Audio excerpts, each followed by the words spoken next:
Hi everyone, I am Miss Sim, and today I will be taking you through your promotional examination, Paper 1 question analysis.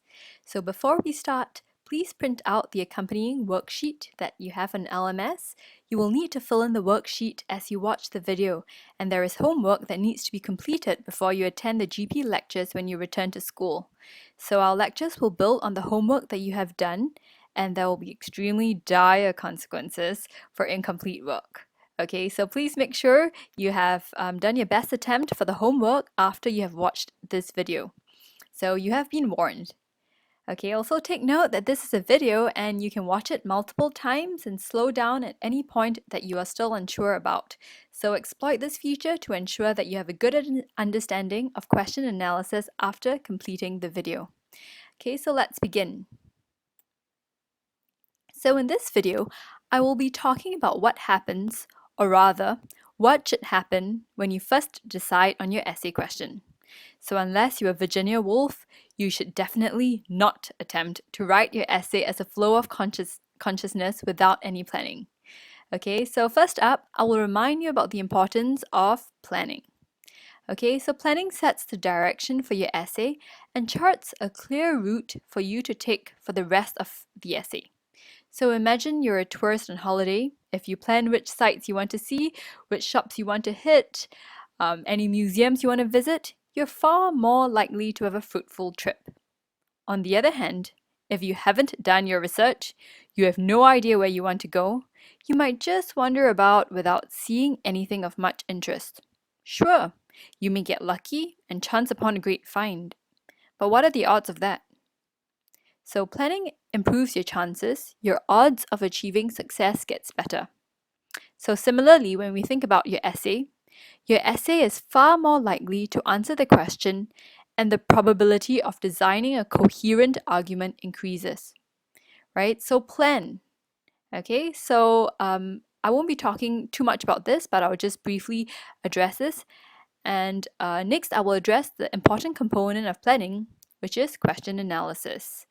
Right? Too often, and it's far, far too often, an entire essay is attempted, almost an hour and a half of hand-cramping labor is endured, only for the essay to be irrelevant to the question. That's a huge tragedy, isn't it? You spend your entire 1.5 hours writing and writing, but you don't answer the question. And of course, you won't do very well. So in this section, which will be the main section of this video, I will recap the main elements of question analysis with you, so follow closely and fill in your worksheet with the relevant details for each element of the analysis. Following that, I will be going through 2 examples from your promotional examination, perhaps questions you have attempted yourself. So the examples will be a chance for you to apply the elements of question analysis and conduct a self-check to see if you have understood the previous section.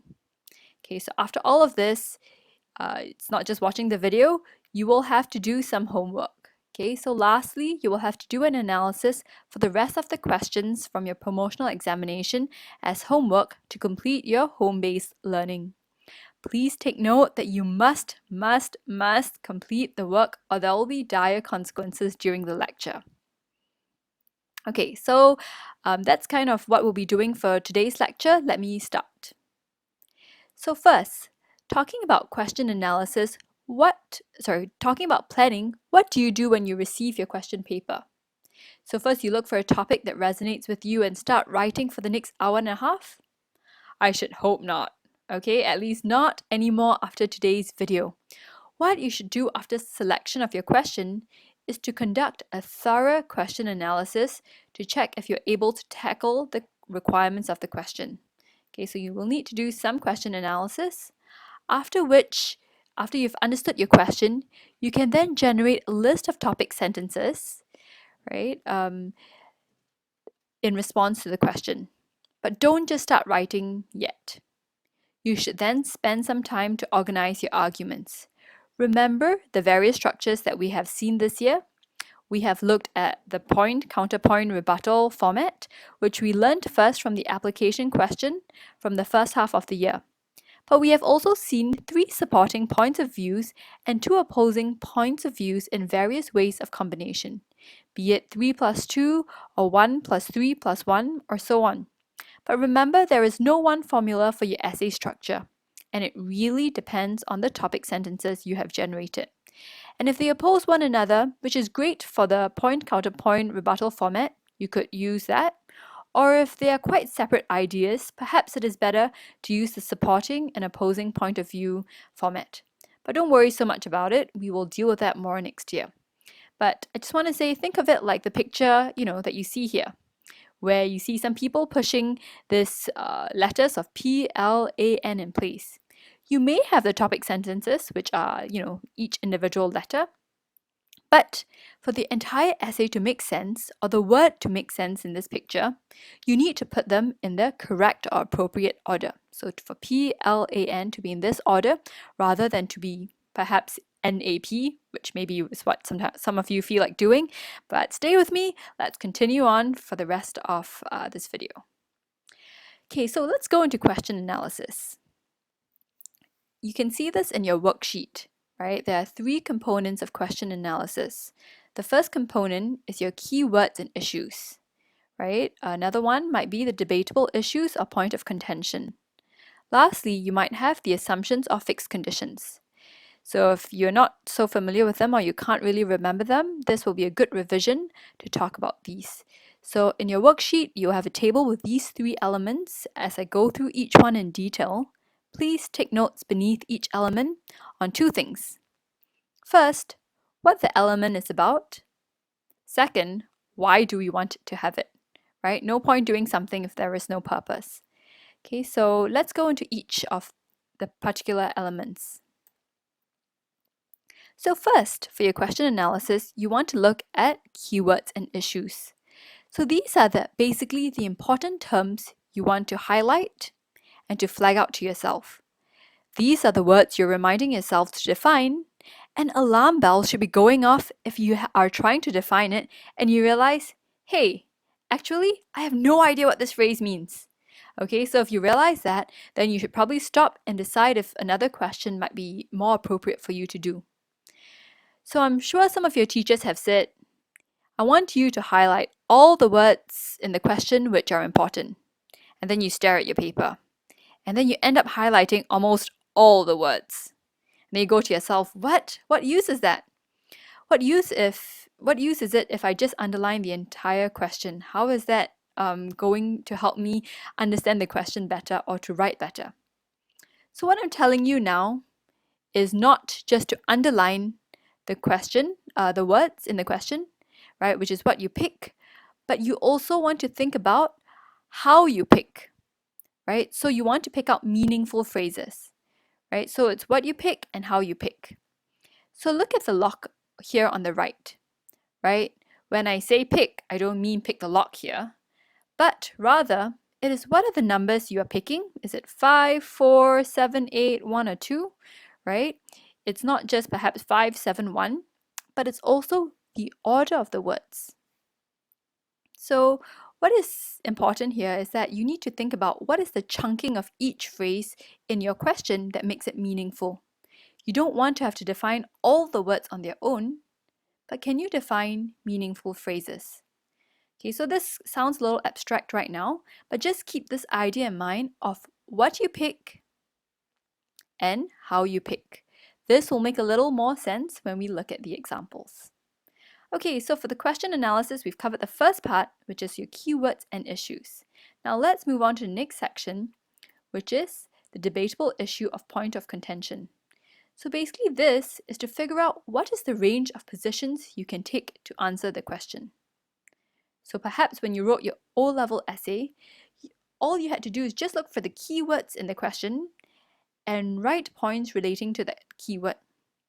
But notice that your A-level questions are slightly longer and more complicated, right? So you can't just pick out the keywords and address that straight away. What you need to do is to figure out what exactly is the question asking you to write about.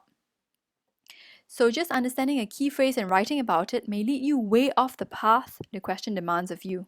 In this step, you're writing out the debatable issue and point of contention, which will ensure that you are clear where the two ends of the spectrum is.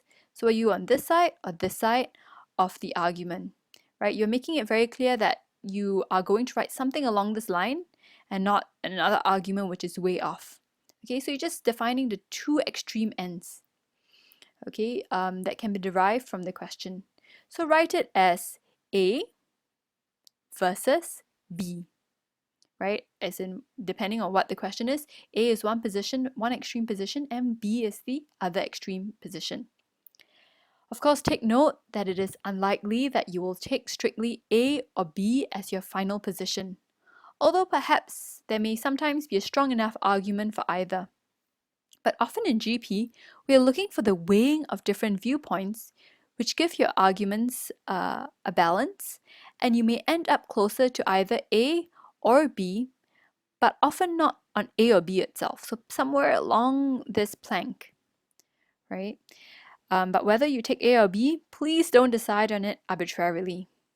You will have to come to the conclusion of whether you are siding more with A or B after you take careful consideration of all the topic sentences you generate, which we will talk about next year. But after you generate all your topic sentences, you should then weigh them to see which leads you to a more logical conclusion that you want to embrace. So having the debatable issue or point of contention helps you to decide where along this line you want to go.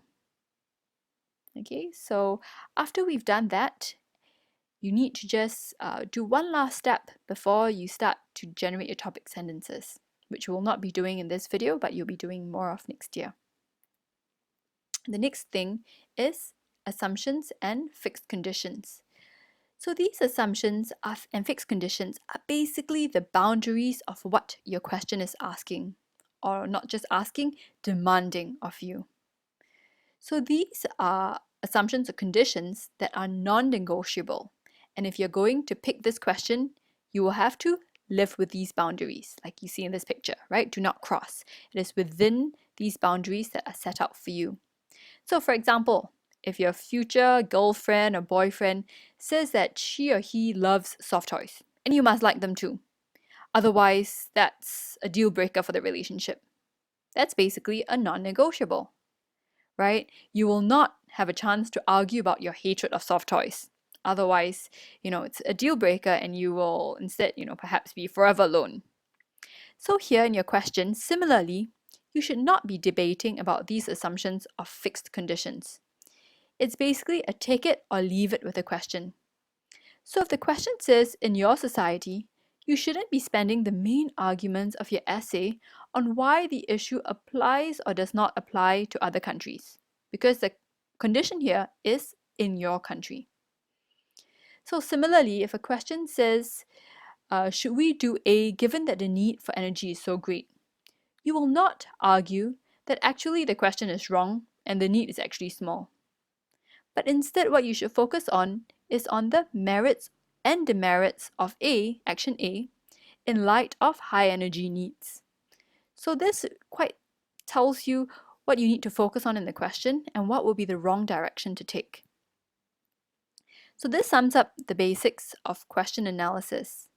We will now move on to the examples, but remember that this is a video lecture, so if you're unclear about any of the sections, feel free to replay parts of the video, and you can also adjust the speed of the video to slow down sections you're still unclear about. Okay, so let's move on to examples. So this first example is from the first question from your promotional examination. This looks like a fairly accessible question, right? Since social media is a topic we have talked about at the start of the year. So if you were presented with this question, before you start writing, can you remember the elements for question analysis? The clue for your first element is in this picture. Can you remember what it is? So hopefully you managed to recall that the first element is keywords and issues, right? This reminds us it's not just what we pick, but how we pick. So are you able to pick out meaningful phrases? So you can write the answer in your handout. So if you just take a moment, just write down your answer in your handout. Okay, if you're still struggling with it, the first thing is an example, so I'll help you out a little bit here. So my keywords and issues are social media, as we can see here, social media. What next? Next is only. So only, and then you have serves to encourage, which is the action that's being done. And the last is culture of narcissism, which is the thing that is having actions done to it. So some of you may have lumped only and serves to encourage together, right? These two may have lumped together. That's fine, but in my next slide, I will explain a little bit more why I have separated them. This question is fairly straightforward in that there is one object, which is social media, and one object, which is culture of narcissism. That means this is the thing that is doing something to this, right? And the action that is being done is serves to encourage. So let's unpack the meaning of all of that, right? Because when we actually choose our keywords and issues, the purpose is to figure out what is the definition for each of them. Are we able to tackle these definitions? Do we know enough about these definitions before we start writing our essay? So if we look first at social media only serves to encourage and culture of narcissism, these are our keywords, and let's look at social media. So when you have social media, some things you need to think about is what is social media? What is the nature of social media?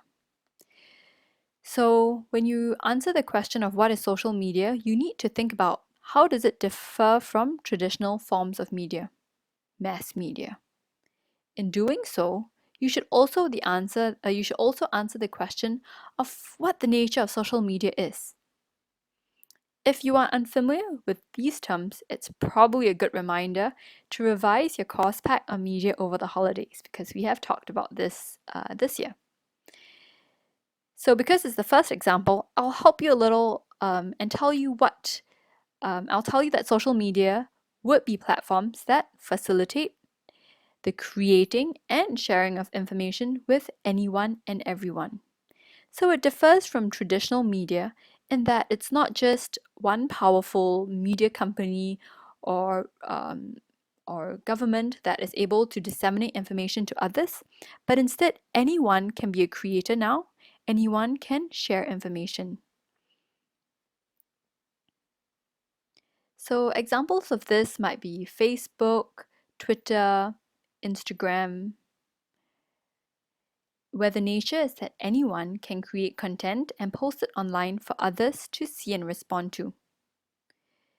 So the result is that there is a vast amount of information available for me to consume, but there is also a vast audience for any content I create. So there's two effects here, right? One is that I can see a lot of information that in the past I may not have had access to. And the second is that if I create anything, I post a selfie, I post a picture of my baking, I post a picture of hanging out with friends, there are so many more people to look at it. So that is for social media. Next, we have only. But for only, where we see this spectrum on the debatable issue, I will talk more about it in the next slide when I talk about the debatable issue. Okay, so let's just move on to serves to encourage, which is your action. So for this action, my question to you is how can we encourage something else? Is it explicit or implicit? So serves to encourage, we can then define it as a way to facilitate something else. It could be done explicitly, where you have instructions to do something, or perhaps implicitly, in that perhaps the structure of social media allows for narcissism to take place? Or is it that the culture and environment that is created by social media puts pressure for us to do something like be narcissistic? So we've talked about narcissism. The question is, what exactly is this culture of narcissism? So do we know what its culture is? What are its characteristics? What is narcissism? Right? So unfortunately, this was not always so well defined in many of the essays that I've read. Simply taking a photo of yourself does not make you narcissistic. Materialism is also not exactly the same as narcissism. Rather, the culture of narcissism is the prevalence of excessive self-obsession. And if we talk about it's a culture, perhaps it's to the point of even being celebrated, right? Something that we see as positive. Okay, so now we've defined all your keywords and issues, right? If we look at this question, actually, we can see that it's basically taking social media, understanding its nature, and seeing if it matches the characteristics of narcissism. Do these things enable this, right? Because it says serves to encourage. Do these things that we picked up with the nature of social media facilitate this culture of narcissism, right? Depending on what its characteristics are. So now let's see what are the two ends of the spectrum that we might have, and to see if we are able to take a position on either end. So it says social media only serves to encourage a culture of narcissism. I have mentioned that only is an important key term here. Okay, so social media does only serve to encourage a culture of narcissism. You are agreeing with this. On the other hand, you could say that social media does not only serve to encourage a culture of narcissism. But take note that there's the word only, which is an absolute term. So an absolute term, it's like, let me give you an example of Barack Obama, right? Think about it this way. Is Obama the only black president in American history? Right? In order to answer this question, you will need to think of the black presidents in American history and count if there is one or more. If there is more than one, then he can no longer be the only one. Am I right? So only is an absolute term because it indicates all or nothing, which makes the above position, right, this upper position, harder to argue for. Because if there is a single exception, a case of social media not encouraging a culture of narcissism, but instead fighting against it, then you immediately have to discard this position. So this position might be slightly easier to accept. Because only as an absolute term, it is either the case or it is not the case, right? So that means if social media serves to encourage something else, it means that it does nothing else. One exception where it serves to encourage means that you cannot commit to the position that it only serves to do something else. So this is your debatable issue point of contention. You are basically looking to ensure that along this continuum, you will take somewhere along this position. Okay. Last, we're going to talk about the assumptions and boundaries. So in this question, you don't have a context of in your society, so you are free to generate ideas beyond the Singaporean context. So the question is if you're able to pick out any assumptions. Are you? So let me first tell you that there are many, many assumptions, right? So you see this ellipsis here because there are many, many assumptions that you can pick out. But the main one I want to point out is that there is the assumption that social media encourages narcissism. So if you look at this question and you say, I can't see how social media might encourage narcissism at all in this question, it's going to be a little bit difficult to answer this question because you need to at least agree with the author that social media might in some ways be seen to encourage narcissism, even if there are ways it does not. So you don't want to be spending your entire essay arguing that social media does not encourage narcissism at all. You must be able to see that, yes, there is one way at least that it encourages narcissism, because here it already assumes that narcissism is encouraged by social media. Of course, you might be able to find many, many, many more assumptions. But the main point of doing this element of question analysis is not to generate all the possible assumptions of the question. You can go on with that. But the point of this is to point out to yourself that this is a fixed boundary the question has given to me. It is assumed that this is the point of view, and I must at least agree with it to some degree. If I completely cannot see the assumption, then it is likely I will end up arguing against the assumption rather than the debatable issue or point of contention, and my answer will go off topic. So if you say that the culture of narcissism is something that doesn't exist, or social media doesn't exist, right? It'll be very difficult to answer this question. Okay, so we've already done one example. What I want you to do now is to pause the video in a short while and try and attempt this on your own, right? So attempt a question analysis, and this will help you to check your understanding before you do the rest of your homework on your own, right? So I've given you the 3 elements here. See if you can recall them, revise and pause if you need to, and try to do the question analysis on your own, and then you can start the video again. Okay, so I hope that you have already attempted the question analysis on your own. I will now go through the question analysis very quickly, and then you can try to do the homework on your own. So the question is, how far should the future direction of country be left to the present government? The keywords and issues that you might have picked out would be how far, should be left to, future direction of a country, and present government. You notice that should be left to was not linked together in the question, but what is it asking here is to whom should we assign responsibility? For how far, I'm just going to leave it out first because we're going to talk about it when we talk about the debatable issue and point of contention.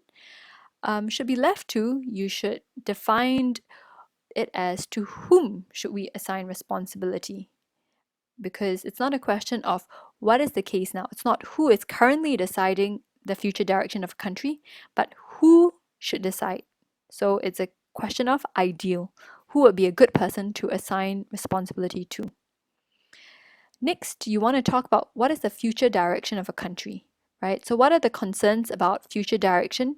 Who has the power to address these concerns? So perhaps it's one person may have very good intentions, but does that person have the power to address these concerns? That's an important question. And okay, it's slightly blocked here, but what it says is, what is the role of the present government? What powers do they have? So this is an important thing you need to think about. And in this question, what you'll be doing is comparing the future direction of a country and the role of the present government. So the action here is leaving this to this, right? So the future direction of country, you will compare it to how well does it match with the role of the present government and what powers they have. Okay, so I hope that you managed to get that. Otherwise, you can make some adjustments to your answer. Okay, next is the point of contention or debatable issue. This is fairly straightforward. You have 2 ends of it, being the future direction should be left entirely to the present government versus the future direction should not be left entirely to the present government. So this is saying that we should leave everything to the present government because there's a question of how far. So it can be all the way, completely left to the present government versus, nope, let's not leave it to them at all. Okay, so these are the 2 possible positions you can take, and you want to just probably in your essay you will take somewhere along this continuum and not on either of these points strictly itself. Okay, so let's move on to the last part, which is looking at your assumptions or fixed conditions. Are there any fixed conditions in this assumptions in this question? Well, similarly, there is no in your society, so it's not strictly Singapore, so you should also come up with arguments or examples that relate to other countries. But an assumption or condition that you might have picked out is the idea of future direction. I just want to point this out because you should not just be talking about what is good for the country now, but very importantly, you need to be arguing about future direction. So if your essay ends up talking about, it's very important to focus on the present, we should not think so much about the future, we should just focus on the present, that would not answer the question. Okay, so just make sure that you're very clear about the 3 parts of question analysis. I hope this lecture has been useful for you. Go ahead and replay any parts you're unclear about. And remember, to complete and bring your homework for lecture. You will need to bring your homework. Okay, so think of it as a boarding pass that you will need to have to attend the lecture. Okay, see you in school. Thank you.